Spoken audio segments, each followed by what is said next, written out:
प्रिय भक्तगण, आज हम आपको एक कथा का श्रवण करा रहे हैं जो सुनने मात्र से आपके जीवन में सुख, संपत्ति और धन की वर्ष होगी। तो चलिए कथा को प्रारंभ करते हैं। माता पार्वती भगवान शिव से कहते हैं, इंसान को ये 3 चीजें जो दूसरों को नहीं देनी चाहिए। फिर भगवान शिव माता पार्वती से पूछते हैं, हे देवी, वह कौन 3 सी चीजें हैं जो दूसरे को नहीं देनी चाहिए। फिर माता पार्वती कहती है कि चाहे कोई कितना भी करीबी हो, ये 3 चीजें व्यक्ति को कभी किसी और के हाथ में मत देना चाहिए, वरना वापस नहीं मिलेंगी। फिर माता पार्वती कहती है, आज की कहानी बहुत ही रोचक और ज्ञानवर्धक है। अगर आप ये कहानी सुन रहे हैं तो पूरा सुनिए। इस कथा को आधा अधूरा छोड़कर जाने की गलती मत करिएगा, क्योंकि इस पवित्र कथा को पूरा सुनने से मनचाहा फल की प्राप्ति होगी। इसलिए इस कथा को पूरा सुने। आप शिव भक्त हैं तो भोलेनाथ का अनादर ना करें। चलिए जानते हैं उन 3 चीजों के बारे में जिन्हें हमें किसी और के हाथ में नहीं देना चाहिए, चाहे कोई कितना भी प्यारा व्यक्ति क्यों ना हो। इन्हें देने पर यह फिर वापस नहीं मिलती, और अगर मिल भी जाती हैं तो पहले जैसी नहीं रहती। फिर माता पार्वती कहती है, बिना देर किए आज की कहानी शुरू करते हैं। एक समय की बात है, किसी शहर में एक राजा रहता था। उस राजा की कोई संतान नहीं थी। रानी के गर्भ से कोई संतान पैदा नहीं हुई थी। राजा बहुत दुखी रहता था। जब भी राजा अपने नगर में बाहर निकलता तो कुछ लोग उससे कहते थे कि यह राजा तो निसंतान है और इसकी रानी बांझ है। ये राजा जरूर पूर्व जन्म का महापाप होगा। सुबह सुबह इसका मुंह देखने पर देखने वाले को शाम तक भोजन नसीब नहीं होता है और न ही उसका कोई काम बन पाता है। उसके बने बनाए काम बिगड़ जाते हैं। श्रद्धालुओं अपनी प्रजा की ऐसी बातें सुनकर राजा बहुत दुखी होता था। राजा अच्छी तरह जानता था कि प्रजा के लोग कुछ ना कुछ कमी हर किसी में निकालते हैं, और जब तक पुत्र या पुत्री नहीं होगी तब तक मुझे भी इनके ताने सुनने को मिलेंगे। इन सब बातों से राजा और रानी बहुत उदास रहने लगे। एक दिन राजा अपनी रानी के साथ महल में टहल रहे थे और मन में यही सब बातें चल रही थी कि महादेव, मेरी किस्मत क्या है। जब राज्य दिया तो उसे चलाने वाला भी होना चाहिए था। आज हमारी ये दशा है कि हम जहाँ भी जाते हैं लोग हमें निर्वश कहकर ताना मारते हैं। लोगों की बातें सुन सुनकर मेरा हृदय छलनी हो गया है। श्रद्धालुओं अपने पति के चेहरे पर अत्यंत उदासी देखकर रानी समझ जाती है कि जरूर मेरे पति किसी बड़े दुख में डूबे हुए हैं। रानी हाथ जोड़कर पूछने लगी, महाराज क्या बात है? रोज तो आप खुश नजर आते हैं, लेकिन आज किसी गहरी चिंता में डूबे हुए मालूम पड़ रहे हैं। तब राजा ने कहा, रानी मुझे मेरे हाल पर छोड़ दो। मैं क्यों उदास हूँ, किस चिंता में हूँ, इसकी तुम्हें चिंता करने की कोई जरूरत नहीं। रानी कहती है, महाराज ऐसा आप क्यों कह रहे हैं? मैं आपकी पत्नी हूँ। आपके ऊपर कोई मुसीबत आ जाए, कोई दुख तकलीफ हो जाए, उसके बारे में जानना मेरा अधिकार है। उस दुख में शामिल होना मेरा धर्म है। मैं अपना धर्म निभा रही हूँ। महाराज आपका दुख आपकी चिंता, मेरा दुख मेरी चिंता है। अपनी प्रिय रानी की ऐसी बातें सुनकर राजा साहब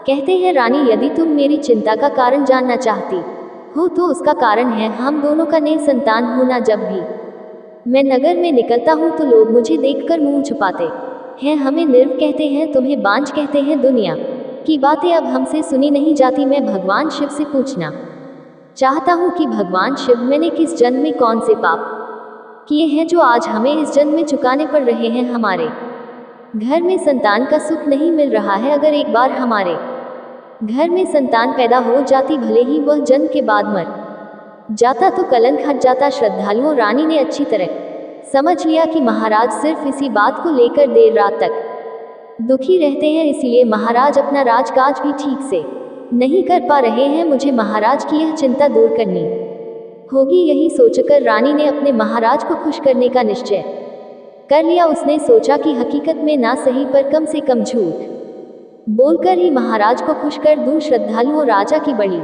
रानी कुछ दिनों बाद राजा को ये झूठी खबर देती है कि महाराज, मेरे गर्भ ठहर गया है। अब आपको संतान को लेकर चिंतित होने की कोई जरूरत नहीं है। बहुत जल्द ही हमारे महल में एक नन्हा सा बच्चा खेलेगा। शीघ्र ही हमारे आंगन में छोटे छोटे कदमों से चलकर एक बच्चा हमारी गोद में आएगा। अब कोई भी आपको निर्वशिया और मुझे बांझ नहीं कहेगा। जल्द ही हमारे राज्य के लिए एक उत्तराधिकारी मिलने वाला है। श्रद्धालुओं रानी की यह बात राजा के मृत शरीर में प्राण डालने जैसी थी। राजा चौंक हुए, कहने लगा, रानी ये तुम क्या कह रही हो?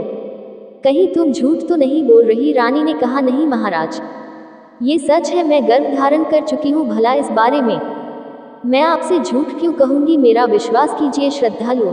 राजा को अपनी रानी की बात पर विश्वास हो जाता है और वह एकदम से खुश हो जाता है। उसके चेहरे पर खुशी की लहर दौड़ने लगती है। वह खुशी में जाकर दरबार में दान दक्षिणा लोगों में बांटते हैं और यह घोषणा करता है कि उसकी रानी गर्भवती है और बहुत जल्द उसके घर में एक बच्चे की किलकारी गूंजने वाली है। राज्य के पूरे नगर में ये खबर फैल गई कि राजा की बड़ी रानी गर्भवती है और जल्द ही बच्चे को जन्म देने वाली है। धीरे धीरे समय बीतता गया और रानी की चिंताएं बढ़ती गई। वह अपने पेट से कपड़े बांध कर रहती थी। जब 9 महीने का समय पूरा हो गया तो रानी और भी ज्यादा घबराने लगी कि अब क्या होगा। मैंने तो अपने महाराज को खुश करने के लिए सिर्फ उनसे झूठ बोला था, अब मैं उन्हें बच्चा कहाँ से दिखाऊंगी? अगर आज मैंने उन्हें सच बता दिया तो महाराज मेरा ये झूठ बर्दाश्त नहीं कर पाएंगे। वे मुझे मार भी सकते हैं और स्वयं भी अपने आप को नुकसान पहुंचा सकते हैं। रानी ऐसी बात को सोच सोच कर बेचैन हो रही थी कि अब मैं क्या करूंगी। रानी यह सोच सोच कर बहुत दुखी थी और भगवान शिव से प्रार्थना कर रही थी कि हे प्रभु, हमारी और हमारे महाराज की रक्षा करना। हमें कोई ऐसी युक्ति सुझा देना जिससे हमारी लाज बची रहे और महाराज के प्राण भी, क्योंकि आप तो जानते ही हो महादेव, मैंने ये सब महाराज को प्रसन्न करने के लिए कोरा झूठ बोला है। लुओ रानी की एक बहुत ही प्रिय दासी थी। रानी ने उस दासी से कहा, बहन, अगर तुम मेरा साथ दोगी तो मैं महाराज को कुछ दिन तक झूठ बोलकर खुश रखने का प्रयास करूंगी। दासी पहले से जानती थी कि रानी की कोख में कोई बच्चा नहीं है। रानी ने दासी के दोनों हाथ अपने हाथों में पकड़कर उसे मनाने लगी और कहने लगी, मेरी प्यारी बहन, यदि तुम मेरा साथ दोगी तो मैं महाराज की खुशी को जिंदा रखूंगी। दासी रानी के काम को करने में सहमत हो जाती है और कहती है, रानी जी, आप जैसा बताओगी मैं वैसा करने को तैयार हूँ। आपका ये गुप्त रहस्य सदैव गुप्त रहेगा, इसकी भनक किसी को भी नहीं लगेगी, चाहे मेरी जान क्यों न चली जाए। पर मैं ये भेद राजा साहब को कभी नहीं बताऊंगी कि आपने उनसे झूठ बोला है। अपनी दासी से सलाह मशवरा करने के बाद रानी ने राजा साहब को झूठी खबर भिजवाई। दासी ने जाकर राजा को ये खबर दी, महाराज बधाई हो, बड़ी रानी ने एक बहुत ही सुंदर पुत्र को जन्म दिया है। वहां तो पुत्र का कोई अता पता नहीं था, बस राजा को खुश करने के लिए ये सब किया जा रहा था। रानी लगातार झूठ पर झूठ बोल रही थी। जब राजा ने सुना कि बड़ी रानी ने एक बेटे को जन्म दिया है तो वह खुशी से फूला नहीं समाया। राजा ने अपने दरबार में ये घोषणा कर दी। यह खबर पूरे नगर में फैल गई। राजा की अपने बच्चे को देखने की उत्सुकता बढ़ती जा रही थी। राजा तुरंत महलों की ओर दौड़ पड़ा। रानी भी यह जानती थी महाराज बच्चे को देखने जरूर आएंगे, इसलिए रानी ने पंडित को सिखा पढ़ाकर और उसे बहुत सारा धन देकर कहलवान साहिब, आप अभी अपने बच्चे का मुख दर्शन नहीं कर सकते? राजा ने पूछा, ऐसा क्यों? हम अपने बच्चे के दर्शन क्यों नहीं कर सकते? तब पुरोहित ने कहा, महाराज, अगर आप इस समय अपने बच्चे के दर्शन करेंगे तो आपके लिए बहुत बड़ा दोष लग जाएगा। बच्चे के प्राण भी संकट में पड़ सकते हैं, इसलिए पुत्र को देखने की जिद न करें। पुत्र आपका है और आपके महलों में रहेगा। आपको तो यही सबसे बड़ी खुशी होनी चाहिए। भगवान शिव की कृपा से इतनी बड़ी खुशी मिली है तो कम से कम धैर्य बनाए रखें। हे राजन, जब वह लड़का बड़ा हो जाएगा और शादी के लायक हो जाएगा तब आप अपने पुत्र का विवाह करेंगे और तब आप अपने पुत्र को देख सकते हैं। श्रद्धालुओं, अपने कुल पुरोहित की बात सुनकर राजा को पहले तो बहुत दुख हुआ, फिर सोचा चलो कोई बात नहीं, घर में संतान तो हो ही गई, लड़का तो हमारा ही है, कभी ना कभी तो देखने को मिल ही जाएगा। मुझे लोग अब ताने नहीं देंगे, कोई मुझे निर्वाण सा नहीं कहेगा। हमारा बेटा जब बड़ा हो जाएगा और जब हम उसकी शादी करेंगे तब हम उसे देख लेंगे। कुलपुरोहित की बात सुनने के बाद राजा संतोष धारण करके राज दरबार की तरफ निकल जाता है। दरबार में पहुंचकर खूब धन लुटाता है। उधर रानी महलों में बैठकर बहुत रोती है कि मैंने अपने महाराज को झूठी खुशी देकर अच्छा नहीं किया। पुत्र की शादी तक तो मैं बची रहूंगी, उसके बाद क्या होगा, यही सब सोचकर रानी का कलेजा बैठा जा रहा था। दासी ने कहा, रानी घबराए नहीं, पुत्र के जवान होने तक तो तसल्ली रखिए, उसके बाद फिर कोई रास्ता भगवान शिव जरूर निकाल लेंगे। श्रद्धालुओं, इस प्रकार दास ने रानी को समझा दिया। इधर समय गुजरता है।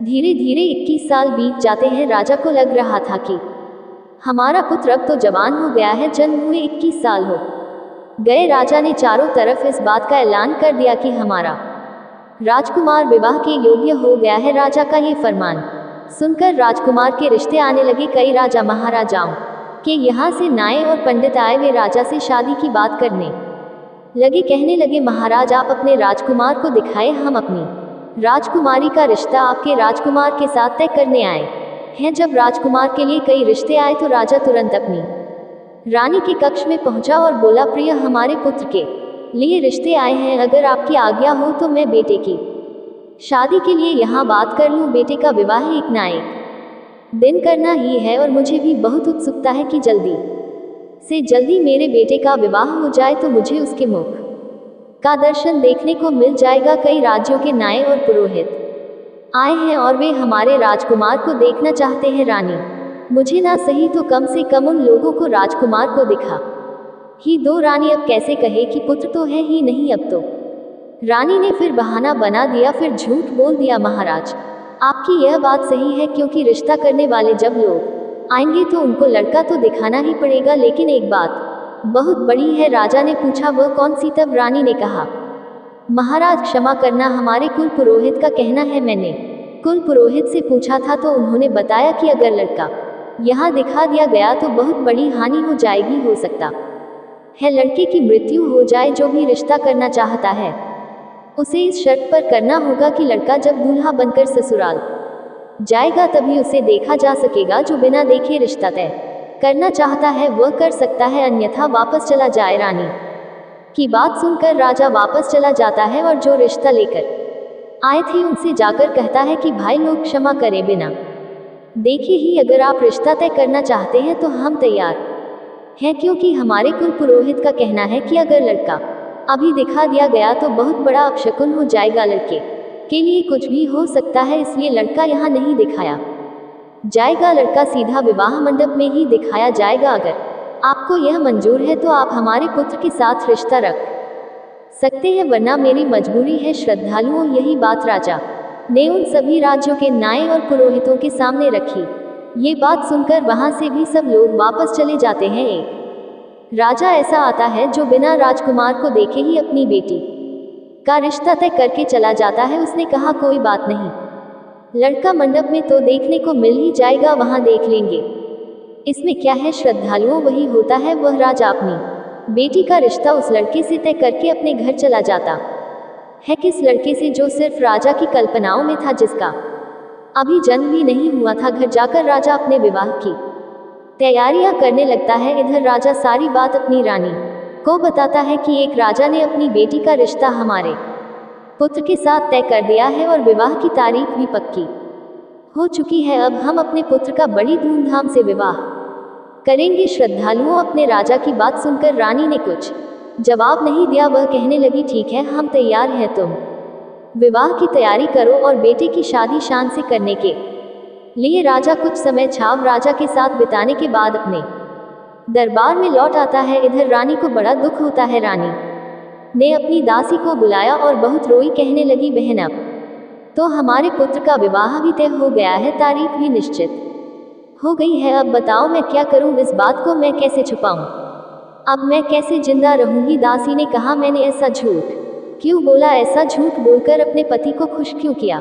इस झूठ में मैं ही फंसती चली जा रही हूँ। श्रद्धालुओं, दासी उस रानी को धैर्य बंधा है और कहती है, रानी जब आपने झूठ बोला है तो भगवान शिव से प्रार्थना करो कि आपका झूठ पकड़ा ना जाए। महादेव कोई ना कोई रास्ता हमें जरूर दिखा देंगे। इधर जब शादी की तारीख आती है तो राजा बारात को सजाते हैं और अपने पुत्र का विवाह करने के लिए बारात को ले चलने की तैयारी करते हैं। राजा ने अपने रिश्तेदारों में हर जगह खबर भिजवाई। रानी से कहा, अपने पुत्र को दूल्हा बनाओ और उसे डोली में बैठाया। आगे राज ने कहा, आप अपने पुत्र को दूल्हा बनाकर तैयार करिए और मैं बारात को देखता हूँ। राजा दरबार की ओर निकल जाता है। इधर रानी दासी के पास बैठी बहुत रो रही है और कह रही है, रानी जी अब मैं क्या करूं? फिर रानी और दासी ने सलाह की। रानी ने कहा, दासी मेरे दिमाग में एक बात आती है, अब जो होगा सो होगा, लेकिन हमें ये रहस्य छुपाना ही पड़ेगा। तुम एक काम करो, आटे का एक दूल्हा बनाओ और उसे सजाकर पालकी में बैठा दो। सबसे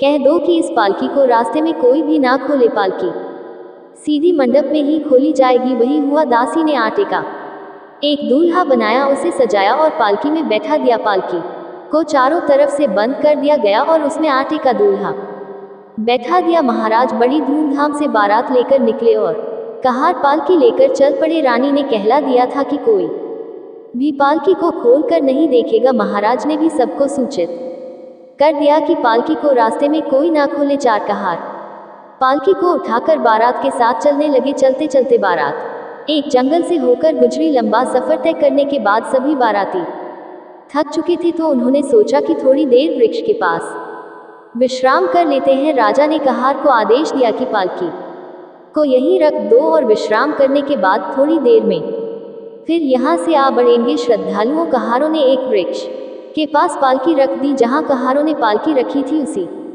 पेड़ के पास एक बिल था जिसमें इच्छाधारी नाग नागिन का जोड़ा रहता था। नागिन ने जब पालकी की ओर देखा तो अपने पति नाग से कहने लगी, अरे ये कैसी बारात है, इसमें तो दूल्हा ही नहीं है। देखो ना, इसमें तो आटे का दूल्हा बनाकर बैठा दिया है। श्रद्धालुओं ये सुनकर नागिन ने अपने पति से कहा, पिया जी इस संसार में बहुत बड़ा अंधेर है। नाग ने पूछा, कैसा अंधेर? तब नागिन ने कहा, पिया जी इस पालकी में दूल्हा नहीं है। बिना दूल्हा की कैसी बारात है? यह बारात बिना दूल्हा के ही जा रही है। जब यह बारात बिना दूल्हा के वहां पहुंचेगी तो सोचो उस परिवार का क्या हाल होगा। इतना बड़ा धोखा तो मैंने आज तक नहीं देखा कि बिना दूल्हा के बारात जा रही हो। इस पालकी में दूल्हा तो है ही नहीं, केवल आटे का बना हुआ दूल्हा रखा है। नाग कहने लगा, फिर हमें विश्वास नहीं होता, शायद तुम झूठ बोल रही हो, हमें दिखाओ तो सही, बिना दूल्हे की बारात कैसी होती है? नागिन ने कहा, अगर ऐसा है तो चलिए, जहां लोग बैठे हैं बाहर जाकर खुद देख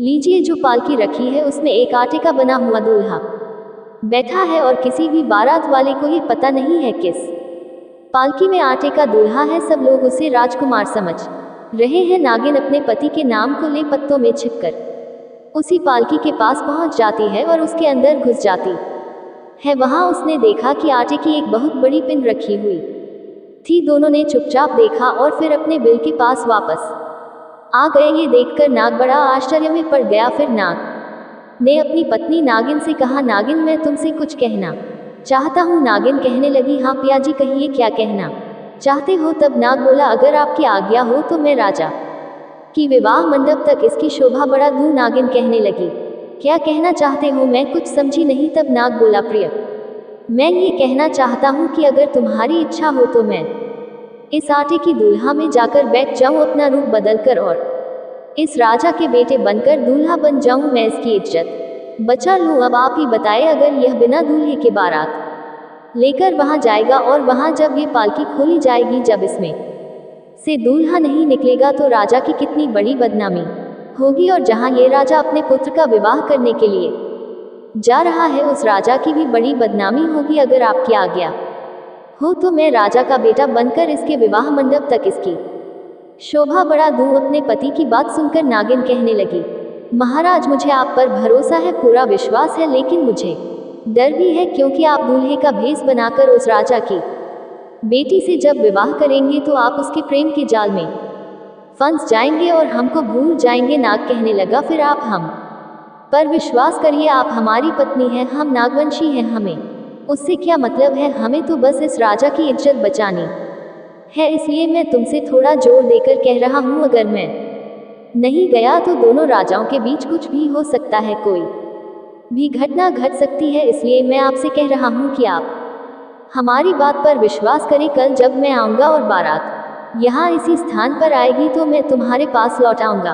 अपने पति की बात सुनकर नागिन ने कहा, महाराज अगर ऐसी बात है तो आप चले जाएं, मैं आपको नहीं रोकूंगी, लेकिन महाराज मुझे डर लग रहा है कि कहीं आप उसके प्रेम जाल में फंस ना जाए। आप हमें मत भूल जाना। नाग कहता है, प्रिय आप हम पर विश्वास रखिए और हमें खुशी खुशी जाने की आज्ञा दीजिए।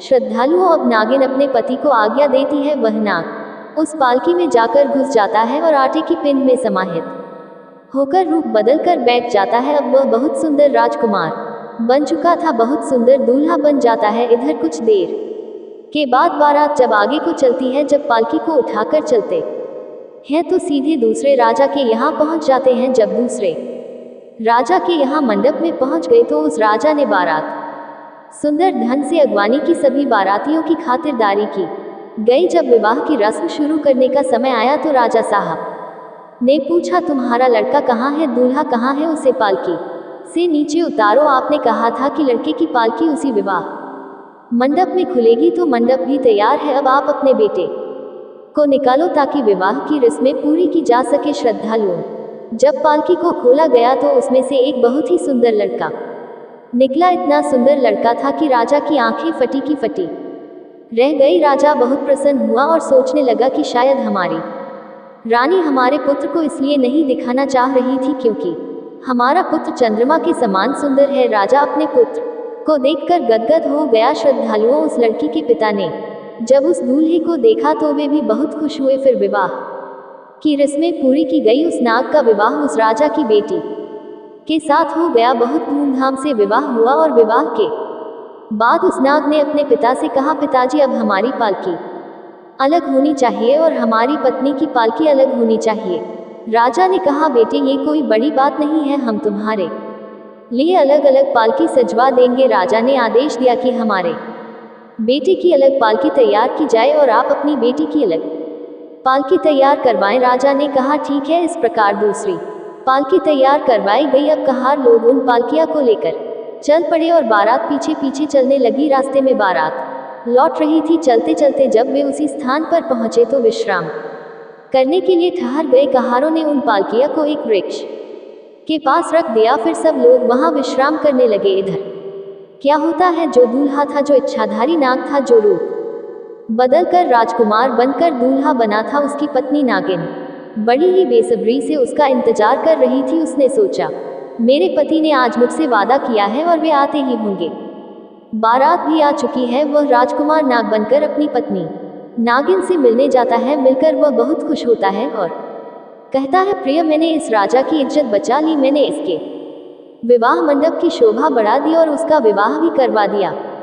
उसकी होने वाली पत्नी दूसरी पालकी में बैठी हुई है। श्रद्धालुओं, ये सुनकर नागिन बहुत खुश होती है। नागिन कहती है, ठीक है नागराज, आपने बहुत अच्छा काम किया है, लेकिन अब आप कहीं नहीं जाएंगे, अब आप यहीं पर रहेंगे मेरे पास। नाग कहता है, प्रिय, जरा विचार करो, थोड़ी सी आज्ञा हम तुमसे और चाहते हैं। नागिन पूछती है, कौन सी आज्ञा? नाग जवाब देता है, मैंने इस राजा की इज्जत तो बचा ली, अब यह नई नई दुल्हन आई है और जब यह अपनी ससुराल जाएगी, वहां पहुंचकर अगर इसका पति नहीं मिलेगा तो इसका क्या हाल होगा। मैं इस बात को सोचकर बड़ा दुखी हो रहा हूँ, इसलिए मैं आपसे कहना चाहता हूँ। नागिन कहती है, इससे हमें कोई मतलब नहीं, कुछ भी हो, लेकिन आपने इसकी बारात की शोभा तो बढ़ा दी। अब आप हमें छोड़कर यहाँ से नहीं जाओगे। नाग फिर कहता है, जरा विचार करो, अगर ये लड़की वहाँ जाकर अपने पति को नहीं देखेगी तो इसका क्या हाल होगा। का ये तो रो रो कर मर जाएगी। मैं तुमसे विनती करता हूँ कि अगर ज़्यादा नहीं तो सिर्फ 5 दिन के लिए मुझे जाने की अनुमति दे दो। 5 दिन बाद मैं वापस आ जाऊंगा। जब ये लड़की अपने मायके चली जाएगी, जब इसके पीहर वाले इसे ले जाएंगे, तब मैं तुम्हारे पास लौट आऊंगा।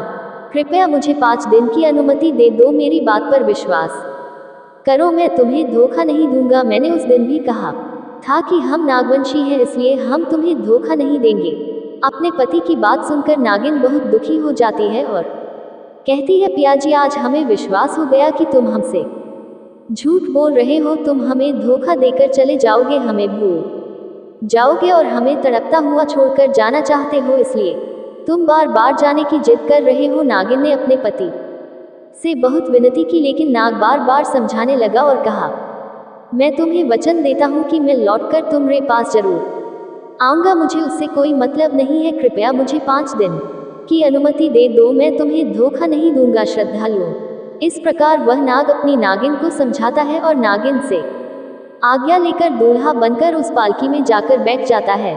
इधर रानी मंदिर में जाकर भगवान शिव से प्रार्थना करती है, हे महादेव, मेरी रक्षा करो, मेरी लाज बचा लो। मैंने अपने पति को खुश करने के लिए झूठ बोला, लेकिन मुझे नहीं पता था कि बात यहाँ तक पहुँच जाएगी। अब मैं क्या करूँ, मेरी लाज बचाओ हे महादेव, नहीं तो मैं मर जाऊंगी। श्रद्धालुओं, इस तरह पूरी रात रानी ने रोते रोते मंदिर में बिता दी।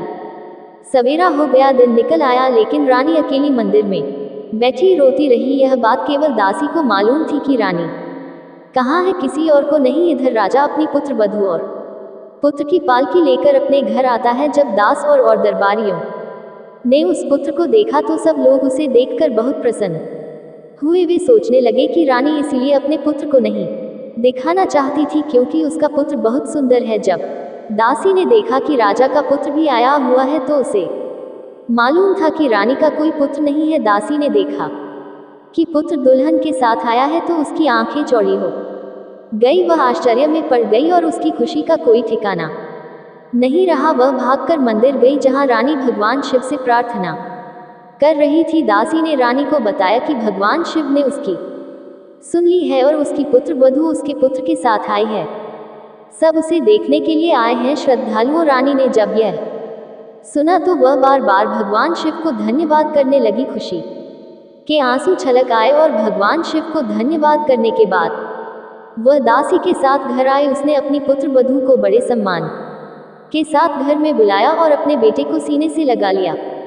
उसने सोचा कि यह प्रभु का प्रसाद है। श्रद्धालुओं, उस राजा के लिए भी खुशी का कोई ठिकाना नहीं था। अब राजा बहुत दान कर रहा था और भंडारे करवा रहा था। राजा के यहाँ खुशियाँ ही खुशियाँ मनाई जा रही थी। अब वह नाग जो दूल्हा बनकर आया था धीरे धीरे उस लड़की के प्रेम में फंस गया। उसने अपनी इच्छाधारी नागिन को भुला दिया और महीनों बीत गए, लेकिन वह लौटकर अपनी नागिन के पास नहीं पहुंचा। जब 2 महीने का समय हो गया, नाग वापस अपनी नागिन के पास नहीं आता है तो बेचारी नागिन इंतजार करते करते जंगलों में भटकती रहती है। वह ढूंढती फिरती है कि हमारा पति अभी तक क्यों नहीं आया। इंतजार करते करते जब 2 महीने बीत जाते हैं तो नागिन को बड़ा दहक होता है और फिर वह क्रोधित होकर उस राजा के घर की ओर चल देती है। वह सोचती है कि मैं उस स्त्री और अपने पति को जिंदा नहीं छोड़ूंगी। ऐसा विचार करके वह नागिन जंगल में भटकती हुई जा रही थी। श्रद्धालुओं, क्या हुआ? वह नाग जानता था कि नागिन उसे ढूंढते हुए यहाँ तक जरूर आएगी, इसलिए उसने अपने पिता से कहकर राजमहल के चारों ओर बड़ी सी खाई खुदवा दी और उसमें पानी भरवा दिया।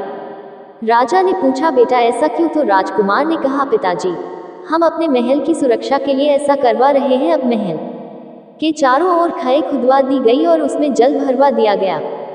वह इच्छाधारी नाग सोचता है कि हमारी नागिन शायद अब महल के अंदर नहीं आ पाएगी। वह इस लड़की के प्रेम में इस कदर फंस गया था कि वहां से जाना ही नहीं चाहता था। वह सोचता था कि इतनी सुंदर पत्नी मिली है, अब इसके साथ ही पूरी जिंदगी बिताओ। यहाँ के माँ बाप मुझे बहुत प्रेम करते हैं, अगर मैं चला जाऊंगा तो ये लोग कैसे रहेंगे और यह बेचारी कैसी रहेंगी। इस प्रकार निश्चिंत होकर वह राजकुमार अपनी पत्नी के साथ राजमहल में रहने लगा। उधर मेरे बंधुओं, वह नागिन उस लड़की को डसने के लिए चल पड़ी। जब वह राजा के राजमहल के पास पहुंची तो उसने देखा कि महल के चारों ओर गहरी खाई खुदी हुई है जिसमें पानी भरा है। नागिन समझ गई कि इसका मतलब क्या है, हमारे पति ने हमें मरवाने के लिए ये जाल बिछाया है। अब तो उसे और भी ज्यादा गुस्सा आया। वह सोचने लगी कि मैं अपने पति को जी नहीं छोड़ूंगी।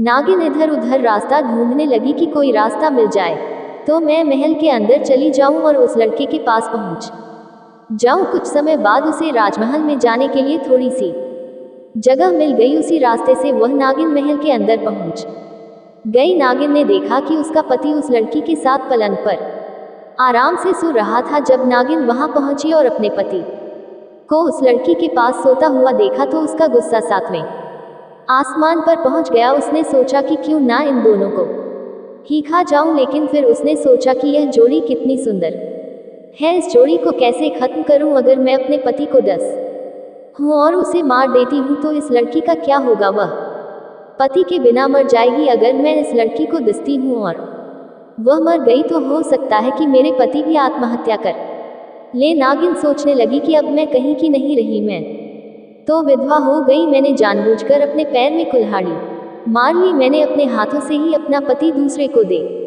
दिया और मुझे इसका कितना अच्छा बदला मिला है। मैं अपने पति को खोकर पछता रही हूँ। कहीं ऐसा ना हो कि दूसरी लड़की भी विधवा हो जाए, कहीं ऐसा ना हो कि हमारा पति मर